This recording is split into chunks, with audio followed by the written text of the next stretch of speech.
Boom. And we're recording. Hell yeah. What's going on, guys? My name's Casey, and this is my boy. I'm Jake. And we are, I don't know what we are, but we're two of the J crew. Yeah, couple of J's, no F's. Still looking for a title. Hit us in the comments for if you got a good title. No, probably we'll call it something like Jews doing comedy. Jews in a garage doing comedy. Yeah. Maybe you guys can come up with something. Yeah.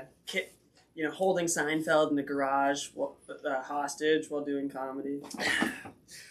So we got a variety of topics to talk about today that should piss enough people off. What do you think, Jack? Yeah, I think it's spicy.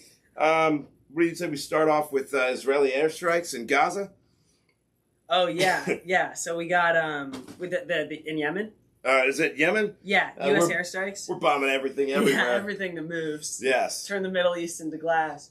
So first of all, the shit in Yemen is fucked. So the U.S., if people don't know, the U.S. is doing airstrikes in Yemen. I guess we should just say we're comedians. We don't know a ton about politics, but and we may make some of this shit up, so it's not like a valid news source. On this, but I have read that we're bombing Yemen, which it's like kind of fucked up to be bombing them. I mean, it's Saudi Arabia that's shitting all over them. Yeah, from what I understand, they were attacking ships and like cargo ships and trade routes. Well, our prices are high, so we can kill people. I feel bad for Yemen. They're like the Somalia of the Middle East. Like they're just so hungry. They're just like, please give us water. I don't know So bad. I don't know a lot about them other than that they're always at war and they seem like they're a good country to blame for shit. So here's all I know about Yemen. Yemen is a really poor country right by Saudi Arabia, and the reason that they're really poor is because I think that Saudi Arabia has all of the oil, and Yemen, instead of like finding something to make them a lot of money, they got super into khat production. You know, that stuff that's like speed that you chew. And KHAT? Yeah. So and that's like the most water intensive crop of anything. And so they were the first country to run out of water, basically. Yeah, there's not a lot of water in the Middle East. But it's the worst spot. They have no fucking water because their minimal amount of water they used on khat production. So now they haven't had water for some time, and you're going to do crime. You're going to have society deteriorate without water. And it's weird that like Saudi Arabia is so wealthy, and Yemen's like right next door, and they don't even have fucking water. Kind of like us in Canada. I guess, yeah. It's pretty crazy how the wealth disparity in the Middle East. Like you can be in Dubai and have a fucking Lamborghini, and in Yemen you're like going to not have water unless you like, I don't know how they get water over there. And in Afghanistan, you've got the healthy balance of everything's just all fucked up, and you can blame the U.S. for everything. Yeah, it's really bad. Yeah, and then that brings us to speaking of the Middle East. Then you've got Israel, the only democracy in the Middle East, and it's interesting. People give it a lot of shit. We're a couple of Jays who do like Israel. I'm not going to say I like Netanyahu. I think he sucks. He's a piece of shit. But I do support Israel's right to exist. I think that it's a really complicated issue, and I'm not going to solve it in this garage, but I think that, like... No, and it might be an issue that's never resolved. It might be, I think if we look back through history, it's kind of interesting. Yeah. There's probably always going to be war everywhere, if we're being realistic. And the balance of power is going to shift back and forth.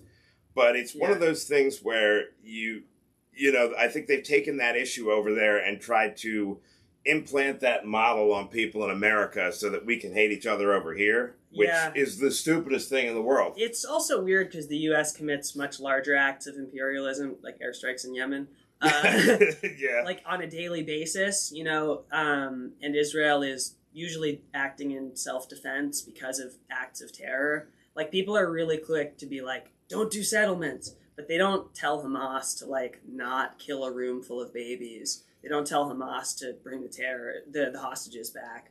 They don't, I'm not saying Israel's perfect, but it's just weird that we live in this world where, like, Israel's only to blame and no one is even like, Hamas is bad, Palestine should have a government not run by terrorists. Like, I don't know. I want a two-state solution where, like, I think Netanyahu shouldn't be in charge. I also don't think Hamas should be in charge. I don't think that should be, like, insane to say. Yeah, it would seem like terrorists on, whoever is in charge shouldn't really be a terrorist. Yeah. And that word is used, it seems to be used by both sides depending on who's winning or who's losing. I think what I can see with Israel is it looks like anybody that's technologically superior seems to get the blame in Western civilization these days. It's hard. I mean, it's a really complicated issue because, like, is the IDF perfect? No, but they do have a much higher standard of proof of conduct. Like, they have a code of conduct. A lot of armies don't have that. They have a number of practices and protocols that are supposed to increase, lower civilian casualties, increase safety of people who aren't combatants. But all of that kind of goes out the fucking window when Hamas uses civilian shields. And it's like, if you want to blame people for civilian casualties, yeah, some of it's the IDF, but let's fucking put the lion's share of the blame where it matters, where it should be, on fucking Hamas. They're using human shields. And, like, that's horrible. Right. And it doesn't seem to happen enough, but separating the population from the leadership is something that's really important that there's not a lot Yeah, of. You can hate most of what I can see throughout human history is people fighting wars that aren't really their own. Like when we went to Iraq and Afghanistan, Afghanistan kind of made sense with what we were told, but Iraq never made any sense. It was the political leaders that wanted to do that. They were both goose chases. Yes. I mean, they said one thing, right? It's about terror, but it's like, okay, neither of those places were where Osama was. And, we never really confronted Saudi Arabia for their role in 9/11. So it's just convenient which places we attack. Like, is it places that can't defend themselves that, it's kind of nice how Iraq happened to have a shitload of oil for us and also had chemical weapons. Kind of convenient. That's convenient. And then Afghanistan, it's really convenient that the cheapest source of heroin on earth is in Afghanistan. And that, I respect the military.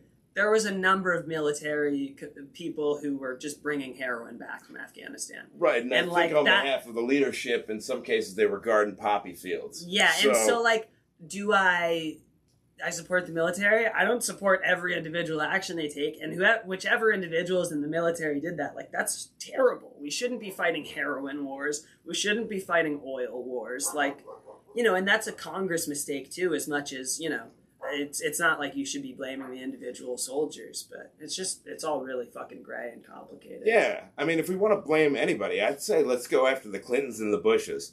They seem like the right target. And everybody went, let's go invade Iraq, let's go invade Afghanistan. It's like, let's maybe get correct intel for once. We didn't put the intel together to stop 9/11.